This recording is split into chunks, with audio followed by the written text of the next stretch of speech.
छत्रपती शिवाजी महाराजांची पहिली जयंती कोणी व कशी सुरू केली याबद्दलची ही माहिती 90% मराठी माणसांना आजही माहिती नसेल।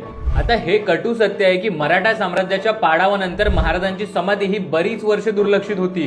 त्यानंतर इसवी सन 1869 मध्ये महात्मा ज्योतिबा फुले हे महाराजांची समाधी शोधण्यासाठी रायगडावर गेले।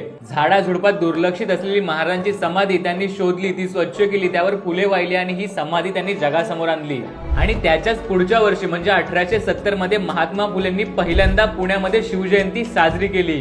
पुढे त्यांनी शिवरायांच्या जीवनावर पहिला आणि प्रदीर्घ असा पोवाडा लिहिला। ही महाराजांची पहिली शिवजयंती होती आणि हा कार्यक्रम आपल्या पुण्यात झाला होता। त्यानंतर शिवजयंतीची ही परंपरा लोकमान्य टिळकांनी पुढे नेली। डॉक्टर बाबासाहेब आंबेडकरांनी सुद्धा शिवजयंती साजरी केली होती आणि ते 2 वेळेस या शिवजयंतीच्या कार्यक्रमाचे अध्यक्ष सुद्धा होते। तर अशा प्रकारे आपले आराध्य दैवत छत्रपती शिवाजी महाराजांची पहिली शिवजयंती ही साजरी झाली होती। तर दरवर्षीप्रमाणे याही वर्षी किंवा याच्या पुढे ही शिवजयंती साजरी करताना महात्मा फुलेंना धन्यवाद बोलायला बिलकुल विसरू नका। तर आपल्या शिवजयंती मागचा हा इतिहास जास्तीत जास्त लोकांना नक्की शेअर करा।